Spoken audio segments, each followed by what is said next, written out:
讲到即摆资讯遐尼通，偏偏有人是要激戆戆。 逐工愿意听别人伫遐乱讲，唔愿意找医生来参详。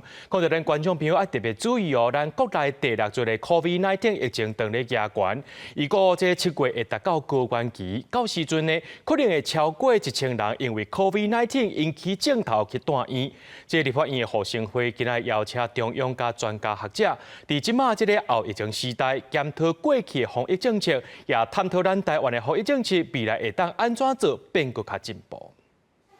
最暗挂条的保护家己，顶礼拜国内增加817例 COVID-19 并发症病例，平均一礼拜加193例。疾管署估计疫情还会继续行，7月中可能达到高原期，并发症住院的人数可能超过1000人。防止 COVID-19 重症的抗病毒药物，疾管署也等咧关注库存量。瑞德西韦库存量尚可使用约5个月，莫拉皮拉韦可使用约17天。国际间持续精进抗病毒药物的研发，本署将密切关注国际间抗病毒药物研发情况。行到后疫情时代，民众对 COVID-19 已经较无要义，但是专家指出 ，COVID-19 未是世界上尾一个大流行的传染病。台湾应该利用这摆 COVID-19 的经验，伫后一个疫情发生进前做好准备。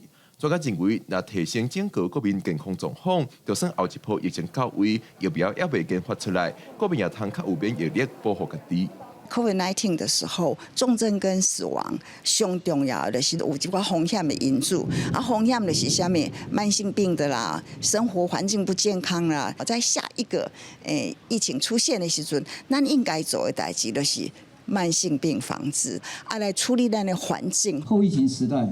我们现在考虑的是整个国家的系统，整个全球的系统，它不是只有 COVID-19。何必兄认为，提升整体国民的健康，减少风险因素，不是只有为福部一个部会的代志。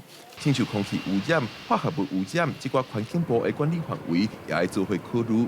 建议中央要有一个最高单位，通下部会沟通，制定提升整体国民健康的大方向政策，就通伫后一波疫情到位进前做好准备。记者郭文林、玉凯台北报道。